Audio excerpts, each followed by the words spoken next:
Time has no meaning.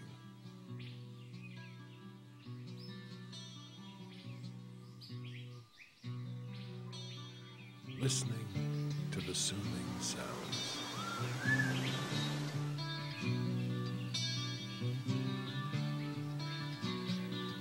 Feeling the warmth of the sun.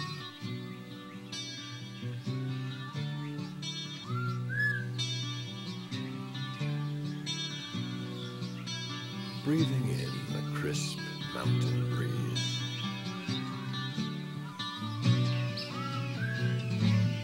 Experiencing the beauty of this place.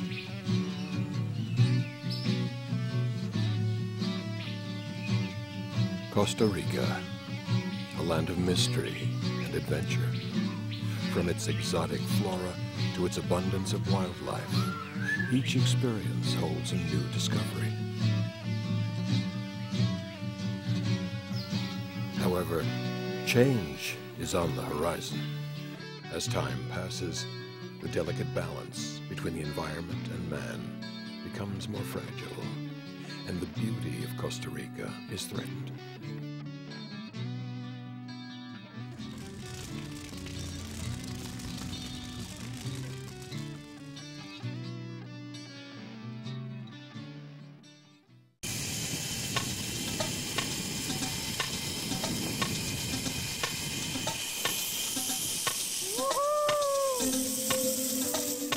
A little bit in the history of Costa Rica. Since our president, Mr. Oscar Arias, received the Nobel Peace Prize in 1987, we started getting actually known all around the world. 30 years ago, it was very rural. Until 1980s even, it was very rural here.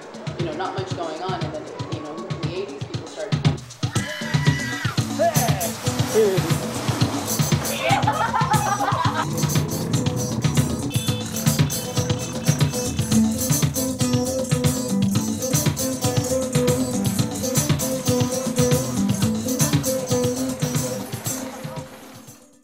If you want white sandy beaches, you go to the Bahamas. If you want to go see a rainforest, a cloud forest, different types of wildlife and rich and variety of vegetation, insects, and so on, you come to Costa Rica. Costa Rica has a variety of habitats like the cloud forest, the dry forest, the rainforest, and it's all within 51,000 kilometers square. The tourism became here as the first or the main business right now, so that's why our economy has been improving a lot in the last 10 years actually, and in the last 5 years has been growing very, very fast, even faster. Despite its many attractions and overwhelming presence, Costa Rica is in fact not a large country.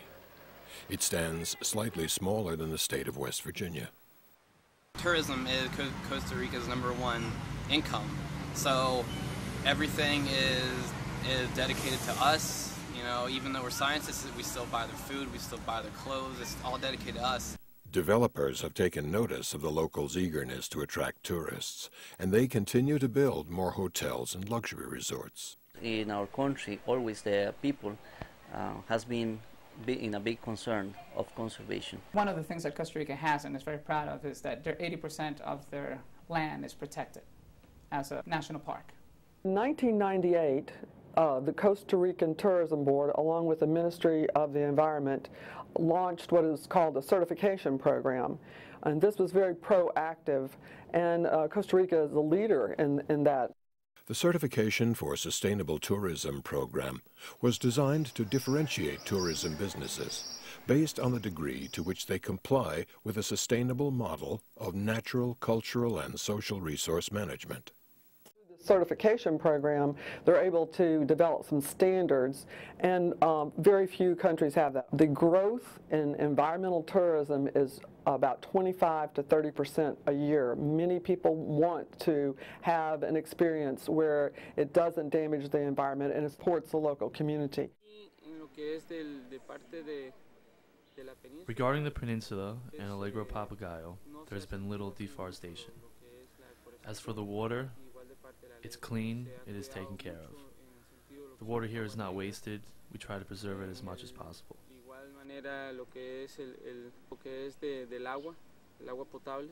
I believe that Costa Ricans have realized the wealth that they have in their natural resources, and keeping this in mind, they realize that if they don't take care of these resources, the tourism business that they're getting will not be sustainable. Costa Rica is realizing, for example, in the forest, the trees are more valued as if you keep it alive, or if you cut a tree. If you cut a tree, you will get money once, but no more.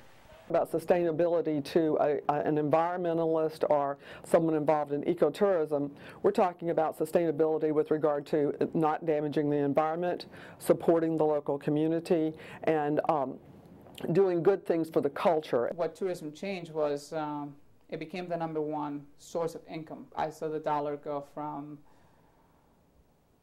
200 colones per dollar to 400. It was like, I'm losing money because I had dollars. But one of the things that most Costa Ricans were happy about is that the colon is getting stronger, economy is getting better. Tourism has not only affected the economy, but it has also created a new job market. Jobs that cater to tourists are now some of the most sought after and high-paying. The people that live in the environment are some of the best people to be the tour operators, because they know the flora, the fauna, they can relay the history, and that's very important in order to keep that authenticity of place. Costa Rica Expedition was probably one of the best at it. They would hire biology majors, they would hire history majors, they would hire bird experts, publish authors on topics, so that when they go on the tour, it would be like a complete tour. Here they get benefits in taxes, like free zone parks, where they have the opportunity, for example, to import all of the main materials they need for manufacture, and they don't pay taxes. That's one of the benefits for the companies to come here, do business, and provide jobs. Literacy in Costa Rica is very high right now. It's 97%, which is good in this way. In jobs, that way there's companies, for example, like Acer, Intel, ABN, even Procter & Gamble, and other companies in services too, doing business in Costa Rica. They'll give money to almost anyone to, do a tourism project, build a hotel or have a restaurant or start a tour company. The banks are giving the money away. Tourism is a double-edged sword. You really have to consider effective planning in order for it to do that, to be a positive impact. For instance, you must work together with the people in the local community and not have all of this tourism be foreign investment. Is tourism a good thing? I think it has helped. I think ecotourism, I think the idea of teaching, of people coming down to Costa Rica and seeing that you can live and coexist with the environment is a good thing, if you take it from that point of view. But if you take it from the point of view of you're cutting down trees to bring, or killing swamps and wildlife to build a new hotel, it's just wrong. Unfortunately, there are many who are in favor of the tourism revolution. Revenue from tourism increased by $400 million from 2000 to 2005. This increased tourism ignited the arrival of American and European businesses. Built up this infrastructure with all these people, and then it's off-season. What happens to their revenue? And then it makes it difficult for the locals to live. It's in some areas, even in San Jose, Southwest, in Escazú, where the people is actually also getting retired here. They like to be near the city with all the facilities, so they're choosing that area. So in that area where used to be the prices very normal, now are very high. So what is happening, the land in those areas, or the houses in those areas, are getting affordable and not affordable for the locals too. The baby boomers are starting to retire, and they're looking for places to retire outside of the country where they can, their dollar goes farther. And oftentimes they'll end up in very nice gated communities. This could be disruptive. And when mass tourism comes in and they want to build these high-rise hotels along the beaches, it absolutely is a threat to the local flora and fauna. And when you put these properties right on the edge of the water, you're actually encroaching on Mother Nature, and sometimes Mother Nature wants to reclaim that. I'll change my coffee plantation and turn it into a bed and breakfast. That's how it changed. Problem, who's working the land? Problem, Did the big corporations take over it? Problem, the little guy got lost. What we have left not protected will be almost like destroyed by big resorts and the places like that. It is only inevitable that with the increase in development and construction, much of the country's wildlife is being driven out of its natural habitat. It's getting more and more hard to go and find wildlife and see wildlife. That's why even to be a tour guide is a challenge now, to be with bird watchers, to be with the people who want to see what is. Sometimes even the tour guides or sometimes the bus drivers, they want the tourists to see these animals. And the sad part is these animals are vegetarian, they're not used to it, and they actually affect them. And also, with more and more people doing that, these animals start becoming dependent. Now, Monteverde is also home to, well, was home to the golden toad, which is now pretty much thought to be extinct. Because the overdevelopment there, the forest has been cut for farming, for hotels, for things like that, has been causing a very, very tremendous reduction of the toad population there, including the disappearance of the golden toad. Interestingly enough, you go to a bar, you go to a restaurant. Who's the owner? A Cuban. You go to the beach, who's the owner? Colombian. The owner, mostly Americans. Outside people are making this money. The ticos are not making any money off these huge groups that are coming in. The locals get squeezed out of their communities. Americans coming down and setting up bars, it's already having an impact, and it's not necessarily a positive impact. And for me, it's scary sometimes to see how much tourism and ecotourism develop in Costa Rica is growing. You become concerned as a citizen of the world. You know, we have so many beautiful, pristine places where everybody wants to go, but are we going to destroy those for the future? The land of Costa Rica stands at a crossroads. On one side, the tourism boom has helped create and maintain a stable economy. On the other, it has put the environment in jeopardy. Looking in from the outside, Costa Rica appears to have ideal preservation policies. Unfortunately, it is uncertain where the progression of development will lead. Will the coastline soon resemble that of popular tourist destinations? Or will the standards for conservation prevail? There are no clear answers to these questions. The beauty of Costa Rica and the future of tourism are two sides of a double-edged sword. Which one is Costa Rica's future? Only time will tell.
Well, there goes my relaxing night.